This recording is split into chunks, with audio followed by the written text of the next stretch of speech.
IRIS Dena అనేది 148 మంది sailors ఉండే ఒక ఇరానియన్ డిస్ట్రాయర్, దాన్ని షిప్ అంటారండి. ఈ షిప్పు ఫిబ్రవరి 16న Indian fleet review, Indian president Draupadi Murmu దానికి అటెండ్ అయ్యారు.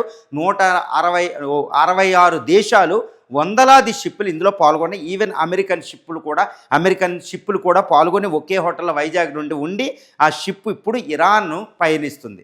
ఇరాన్ను ఇంటర్నేషనల్ వాటర్లో వెళ్తుంది, కానీ అది ఇంటర్నేషనల్ వాటర్లో వెళ్తూ ఇది ఇండియాకి చాలా సమీపంలో ఉంది. ఇది Indian ocean.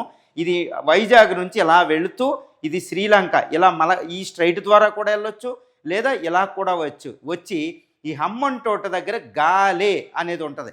Of the coast of గాలేకి 40 nautical mile, 1 nautical mile equal to 1.8 kilometres. అంటే గాలేకి ఈ గాలేకి 70 కిలోమీటర్ల దూరంలో. ఇక్కడ హమ్మన్టోట ఇది చైనీస్ డెవలప్డ్ పోర్టు. గాలి ఇక్కడ ఏంటంటే ఇండియా కూడా ఒక పోర్ట్ డెవలప్ చేస్తుంది కొలంబో దగ్గర. దీనికి 70 కిలోమీటర్ల దూరం.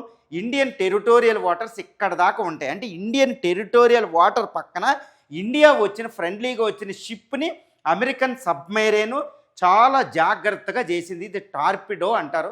ఇది nuclear submarine. United States of America nuclear submarines ఉంటాయండి. ఈ న్యూక్లియర్ సబ్మెరైన్స్ చాలా పవర్ఫుల్ సబ్మెరైన్స్ అనమాట.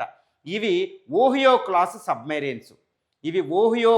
Submarines, or else Los Angeles submarines. ఇవి న్యూక్లియర్ సబ్మెరైన్స్.